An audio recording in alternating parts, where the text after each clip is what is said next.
Investigators looking into the cargo ship's history have found it was involved in a crash just a few years ago.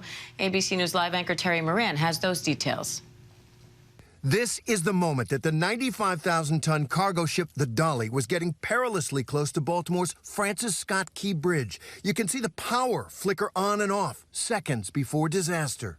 Now the urgent investigation into how the crash occurred and if the crew could have done anything more to avoid it. ABC News has obtained records showing the Dolly, built in 2015, had at least 2 documented issues in the past. A June 2023 inspection found a deficiency for propulsion and auxiliary machinery concerning gauges, thermometers, etc. And in 2016, after the ship was involved in a previous crash in Belgium, inspectors issued a deficiency for structural conditions concerning hull damage impairing seaworthiness. This image, taken in Belgium, shows the moment in 2016 that the ship hit a wall.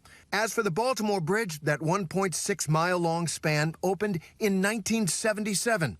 Experts say it was likely not designed to withstand a crash like the one that occurred. Once the pier is hit, it just falls vertically down, which would give every indication that either the boat knocked the bridge off of its supports, so it lost the support that way, or literally destroyed that first concrete pier and it lost the support altogether. In this satellite photo, you can see the protective piers on the power lines running parallel to the bridge, clearly visible. But Transportation Secretary Pete Buttigieg, at a press conference on the scene, was skeptical piers would have made any difference. I do not know of a bridge that has been constructed to withstand a direct impact from a vessel of this size. 850,000 cars and trucks flowed into the port of Baltimore last year, making it the nation's busiest for U.S. auto imports. Facing the possibility of a prolonged shutdown, the big 3 automakers are diverting shipments to other ports as needed. Our thanks to Terry Moran for that report. That bridge collapse is also disrupting transportation and shipping. The Port of Baltimore is the 9th busiest for foreign cargo in the U.S., and the Francis Scott Key Bridge carried tens of thousands of vehicles a day.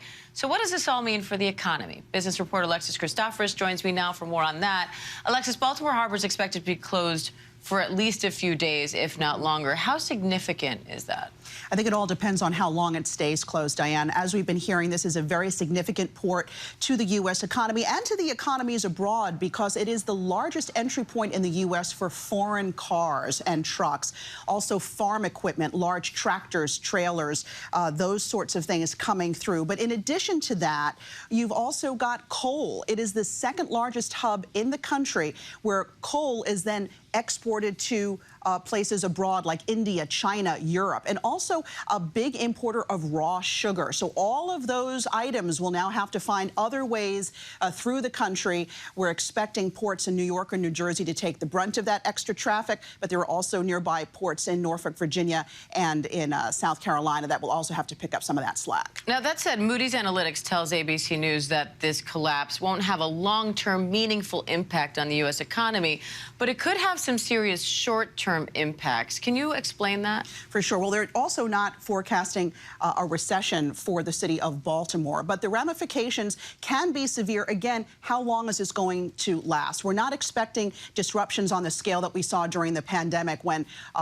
supply chains were basically brought to a grinding halt.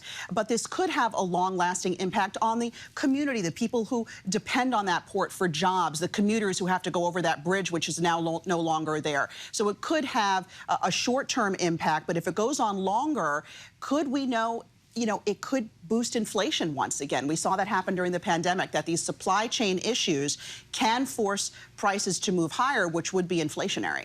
Now, yesterday, the president promised Maryland all the federal resources it needs in order to recover from this.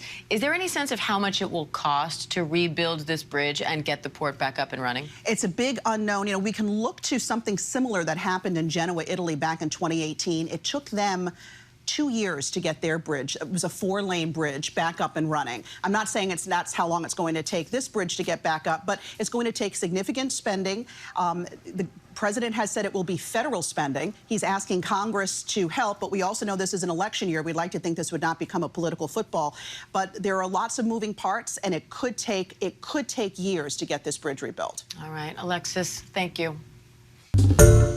Hi, everyone. George Stephanopoulos here. Thanks for checking out the ABC News YouTube channel. If you'd like to get more videos, show highlights, and watch live event coverage, click on the right over here to subscribe to our channel. And don't forget to download the ABC News app for breaking news alerts. Thanks for watching.